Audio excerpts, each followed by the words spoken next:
नमस्कार दोस्तों, मेरा नाम कपिल सिक्का। स्वागत है आपका स्टडी की एजुकेशन प्लेटफॉर्म में। क्रैक यूपीएससी सीएससी प्रीलिम्स 2022 की सीरीज में आज हम करने जा रहे हैं अगला सेट। जैसे कि आपको पता भी हम इकोनॉमी कर रहे हैं, तो अगले 10 क्वेश्चंस करेंगे इकोनॉमी के। आपकी इकोनॉमी जो है आई गेस यहाँ से बेटर हो रही होगी। आपको क्या करना है, सीरीज को देखते रहना, पीडीएफ को डाउनलोड करना है। पीडीएफ का लिंक आपको मिल जाएगा मेरे टेलीग्राम पे। इसके अलावा आपको करंट अफेयर्स में यहाँ कवर कराए जाएंगे, एनवायरमेंट साइंस टेक कवर कराया जाएगा, हिस्ट्री अब स्टार्ट होगी इकोनॉमी के बाद, देन हम ज्योग्राफी करेंगे। इस तरह से हम लगभग 1100 क्वेश्चन जो है वो कंप्लीट करेंगे। इन 1100 क्वेश्चन से आपका जो प्रीलिम्स 2022 है यूपीएससी का, साथ ही साथ अगर आप कोई पीसीएस दे रहे हैं तो काफी ज्यादा हेल्पफुल रहेगा। तो चलिए शुरू करते हैं सीरीज को। सबसे पहले देखते हैं 346 क्वेश्चन। अभी तक हम 345 क्वेश्चन कर चुके हैं। तो पहला क्वेश्चन ये आता है कि what do you understand by the term debt trap. आप लोग बहुत सुनते होंगे डेट ट्रैप, है ना, कई बार न्यूज में आता होगा डेट ट्रैप क्या है। तो ये डेट ट्रैप होता क्या है आपको बताना है। यहाँ पे इनेबिलिटी है to repay the credit amount है, ability to pay the credit amount है, over spending till no money is left और नन ऑफ द अबव। देखिए डेट ट्रैप क्या होता है कि जब भी आप एक लोन लेते हैं आप उसके ट्रैप में फंस जाते हैं, कोई भी पर्सन, और एक साइक्लिकल ट्रैप बन जाता है कि एक जगह से लोन लेके दूसरे जगह का लोन चुकाया जाता है, फिर वहां से तीसरी जगह का लोन चुकाया जाता है। तो यही कहा जाता है कि एग्रीकल्चर सेक्टर, या फिर हम बात करें फार्मिंग सेक्टर की, हम बात करें फार्मर की, तो फार्मर्स जो है या फिर जो लो वेज अर्नर्स हैं, लेबरर्स हैं, ये सब एक डेट ट्रैप में रहते हैं, क्योंकि इनेबिलिटी होती है कि वो जो क्रेडिट इन्होंने उठाया मार्केट से उसका ये रीपेमेंट नहीं कर पा रहे। यानी जब भी आप अपने डेट का रीपेमेंट नहीं कर पाते हैं, कोई भी पर्सन डेट का रीपेमेंट नहीं कर पाता, इनेबल होता है, अनेबल होता है, इनेबिलिटी होती है, तो ऐसे में हम यहाँ पे कहते हैं वो एक डेट ट्रैप है। डेट ट्रैप के देखिए बहुत सारे रीजंस हो सकते हैं। लो इनकम एक बहुत बड़ा रीजन है, इनकम कम है। देन उसके बाद आप देखेंगे हाई इंटरेस्ट पेमेंट जो है वो भी एक काफी बड़ा रीजन है। ठीक है, इंटरेस्ट बहुत ज्यादा हाई है, तो ये भी एक रीजन है डेट ट्रैप का। क्लियर हो गया। चलते हैं 347 की तरफ। The finance minister propose the scheme विवाद से विश्वास इन यूनियन बजट 2020। अब आप कहेंगे सर ये तो 2020 का क्वेश्चन है। बिल्कुल नहीं, ये अभी भी न्यूज में था। देखिए बहुत बार ऐसा होता है, कहा जाता है ना कि करंट अफेयर्स 2-3 साल पुराने पूछे जा रहे हैं, तो यूपीएससी 2-3 साल पुराने नहीं पूछ रही होती, वो करंट अफेयर्स अभी हाल फिलहाल में भी न्यूज में होते हैं। विवाद एंड से विश्वास स्कीम जो है उसका टेन्योर अभी 30 सितंबर 2021 तक किया गया था, तो ऐसा क्वेश्चन जो है वो वैलिड बन जाता है पूछना। आपको बताना है फाइनेंस मिनिस्टर ने प्रपोज की थी स्कीम, ये किससे रिलेटेड है। विवाद से विश्वास स्कीम डायरेक्ट टैक्स से रिलेटेड है, इनडायरेक्ट टैक्स डिस्प्यूट से रिलेटेड है, लोन एनपीए डिस्प्यूट से है, नन ऑफ द अबव है। तो सीधी सी बात है, विवाद से विश्वास स्कीम जो है वो आई थी डायरेक्ट टैक्सेस के लिए। आपको याद होगा इसी से पिछले साल 2019 में एक स्कीम आई थी सबका विश्वास स्कीम, ये इनडायरेक्ट टैक्सेस से थी। तो याद रखिएगा अभी central board for direct taxes ने इस स्कीम को एक्सटेंड किया है, सितंबर 30, 2021 तक किया गया था। तो यहां से ये हो गया कि ये विवाद से विश्वास स्कीम जो है वो डायरेक्ट टैक्सेस के लिए है। क्लियर है। देन आगे चलते हैं। With regard to culture and tourism which of the provisions were made in recent past. इसमें से कुछ बजट में आए थे, कुछ आपके सर्वे में आए थे। आपको ये बताना है कि कौन कौन से रीसेंट पास्ट से बने हैं। So proposal to establish Indian Institute of Heritage and Conservation, इसको लाया गया था। ट्राइबल म्यूजियम को भी स्टैब्लिश करने की बात की गई थी। देन मैरीटाइम म्यूजियम जो कि लोथल गुजरात, इसको भी स्टैब्लिश करने की या फिर इसको भी सेटअप करने की बात की गई थी। ठीक है, ट्राइबल म्यूजियम छत्तीसगढ़ में नहीं, रांची में यानी झारखंड में स्टैब्लिश करने की बात की गई थी। So this makes second incorrect, 1 and 3 are correct. चलते हैं। Then 5 sites are also developed, iconic sites, इसका भी मेंशन जो था बजट में था। अब आपको बताना है कि ऑन साइट म्यूजियम्स कहाँ कहाँ पे बनेंगे। ठीक है, ये तो हमें पता है, आप हमें यहाँ पे बताना है कौन सी साइट्स उसमें इंक्लूडेड नहीं है। Which of the following sites are not included.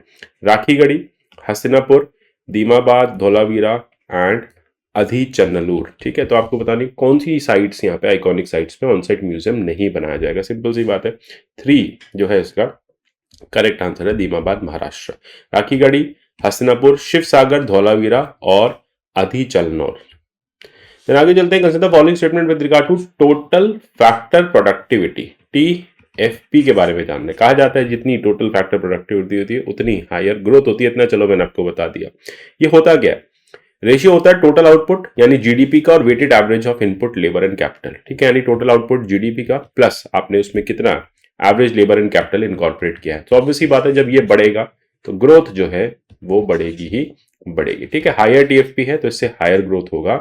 Similar set of labour and capital employed, मतलब उतनी ही कैपिटल लगा के अगर आप ज्यादा उत्पादन कर पा रहे हैं तो फिर ऑब्वियसली बात है ग्रोथ जो है वो बढ़ेगी ही बढ़ेगी। तो 1 and 2 both are correct. Then चलते हैं, according to RBI since independence in 1947 India has faced 4 recessions. 4 recessions हमने देखे, कौन कौन से थे इसमें? एक बार बैलेंस ऑफ पेमेंट क्राइसिस हुआ, एक बार एनर्जी क्राइसिस हुआ, एक बार ड्रॉट आया, एक बार ऑयल शॉक आया। आपको बताना है कौन कौन से वो थे। देखिए 4 बार आए थे, 58 में, 66 में, 73 में, 1980 में। तो यही चारों इसके रीजंस रहे हैं। Then with regard to reverse charge mechanism, ये किससे रिलेटेड है? रिवर्स चार्ज मैकेनिज्म आप हमेशा जीएसटी में सुनते होंगे। ये मैकेनिज्म है जहां पे लेटर से कोई गुड्स का रिसिपेंट है, उसको जीएसटी देना है, ठीक है, टेक्निकली, लेकिन उसकी जगह कौन देता है? सप्लायर देता है। यानी जो भी, वैसे जहां पे लेटर से कि आप कोई परचेस करते हैं गुड्स, ठीक है, तो सप्लायर की ड्यूटी होती है आपसे जीएसटी ले और सरकार को दे। आप सरकार को जीएसटी नहीं देते।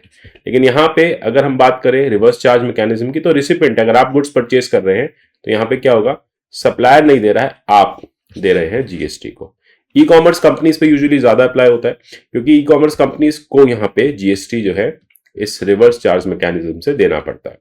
अगर कोई भी वेंडर है वो जीएसटी में रजिस्टर्ड नहीं है, लेकिन बायर जो है वो रजिस्टर्ड है, तो रिवर्स चार्ज जो है वो बायर पे अप्लाई होगा। क्लियर है? बहुत सिंपल सी बात है। इस हिसाब से आप देखेंगे ऑल आर करेक्ट। देन चलते हैं नेशनल एंटी प्रॉफिटरिंग अथॉरिटी की। ये किसके साथ आई? देखिए जैसे जैसे जीएसटी आया ना, तो लोगों को इनपुट टैक्स क्रेडिट का बेनिफिट देने के लिए एनएए भी लाया गया। इसको कॉन्स्टिट्यूट किया गया central goods and services tax 2017 के अंदर। इसका एम बस यही है कि टैक्स रेट में रिडक्शन हो, जिससे कि बेनिफिट जो आईटीसी के वो रिसिपेंट पर आए। अगर कोई भी ऐसी कंपनी है, कोई फर्म है, वो जीएसटी का बेनिफिट नहीं देती मिलती है ग्राहकों को या फिर रिसिपेंट्स को, तो नेशनल एंटी प्रॉफिटिंग अथॉरिटी जो है प्रॉफिटरिंग अथॉरिटी जो है वो एक्शन ले सकती है। ठीक है, तो यहाँ पे दोनों ही करेक्ट है। एक स्टैट्यूटरी बॉडी है। अब इसमें कौन कौन होगा? चेयरमैन होंगे, 4 टेक्निकल मेंबर्स होंगे, स्टैंडिंग कमेटी होगी, स्क्रीनिंग कमेटी होगी, हर स्टेट में बनेगी, डायरेक्टरेट बनेगा सेफ गार्ड का। ठीक है, और इनके जो ऑर्डर्स है, लेटर से जो भी डिसीजंस है, वो सिर्फ हाई कोर्ट में अपील किए जा सकते हैं। तो याद रखिएगा स्टैट्यूटरी बॉडी है, और साथ ही साथ क्वासाई जुडिशियल फंक्शंस भी हैं। क्वासाई जुडिशियल मतलब वो पेनल्टी भी लगा सकते हैं, और उनकी लगाई हुई पेनल्टी को आप हाई कोर्ट में चैलेंज कर सकते हैं। एफडीआई की बात है इंश्योरेंस सेक्टर में, आपको बताना है गवर्नमेंट ने 100% एफडीआई इंश्योरेंस सेक्टर्स में इंटरमीडिएट्स के लिए अलाउ कर दी है ऑटोमेटिक रूट से।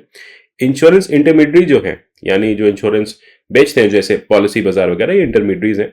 ये मेजॉरिटी शेयर होल्डिंग अगर इसमें फॉरेन इन्वेस्टर्स की है, तो इनको इनकॉर्पोरेट करना पड़ेगा एक limited liability company under companies act. बहुत सिंपल है।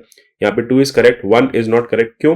क्योंकि अगर बात हो रही है इंटरमीडिएट्स की, ठीक है, तो यहां पे क्या फंडा है कि जो भी यहां पे आप एफडीआई लेके आएंगे वो ऑटोमेटिक रूट से नहीं लाएंगे। याद रखिएगा, आपको गवर्नमेंट से जब भी बात आएगी इंटरमीडिएट्स की, लेटर से कोई भी इंटरमीडिएट स्टैब्लिश होनी है। देखिए इंटरमीडिएट क्या होती है? जैसे पॉलिसी बाजार है, वो इंटरमीडिएट है। ठीक है, एचडीएफसी पॉलिसी बेचता है, आप पॉलिसी खरीदते हैं, बीच में पॉलिसी बाजार इंटरमीडिएट का काम करता है। तो ऐसी कोई भी इंटरमीडिएट स्टैब्लिश होगी तो वो 100% एफडीआई रूट ठीक है ला सकती है, लेकिन उसको यहां पे उसको मेक श्योर करना होगा कि वो ऑटोमेटिक रूट में नहीं लाएगी। ठीक है, देन आगे चलते हैं। अभी तक जैसे आप देखेंगे एफडीआई इंश्योरेंस सेक्टर को 49% पे कैप किया गया था। ठीक है, तो एफडीआई पॉलिसी के चलते इसको अभी भी यहीं पे कैप किया गया है। बहुत सिंपल सी बात है। नेक्स्ट आगे चलेंगे 350। Consider the following statement with regard to India's trade performance. India का ट्रेड परफॉर्मेंस 2020-21 में डेटा आया था। आपको बताना है over a period of 2012-2017 India's ranking in global exports is lower than before. India share in world trade is increasing because of a growth is faster than world average. Which of the following is correct? C both are correct. बहुत simple है, क्योंकि देखिए हमारा जो world trade या फिर हम global exports की बात करें तो पहले से कम होता जा रहा है, लेकिन हमारा जो शेयर है वो बढ़ता जा रहा है। ठीक है, तो रैंकिंग ग्लोबल एक्सपोर्ट्स में पहले से कम है। उसका रीजन ये कहीं ना कहीं चाइना ने बेटर किया, लेकिन हमारा जो शेयर है वर्ल्ड एक्सपोर्ट्स में वो बढ़ चुका है। तो both of them are correct. अगर आप डब्ल्यूटीओ के डेटा की बात करें तो मर्केंटाइज एक्सपोर्ट जो कि 1.7% था, सर्विस शेयर 3.4% था। अब ये जो है लगभग डबल हो जाएगा 2025 तक। ठीक है, वैसे ऐसा सरकार का कहना है, पर देखते हैं एग्जैक्टली कैसे डबल होगा। बट अल्टीमेटली ये हमारा टारगेट था, बट कोविड की वजह से टारगेट जो है वो ब्रेक हो गया। ठीक है, टारगेट जो है फुलफिल नहीं हो पा रहा है। तो आशा करता हूँ क्वेश्चंस क्लियर हो गए होंगे। मिलेंगे नेक्स्ट सेट ऑफ क्वेश्चंस में, तब तक के लिए good bye, take care and God bless you all.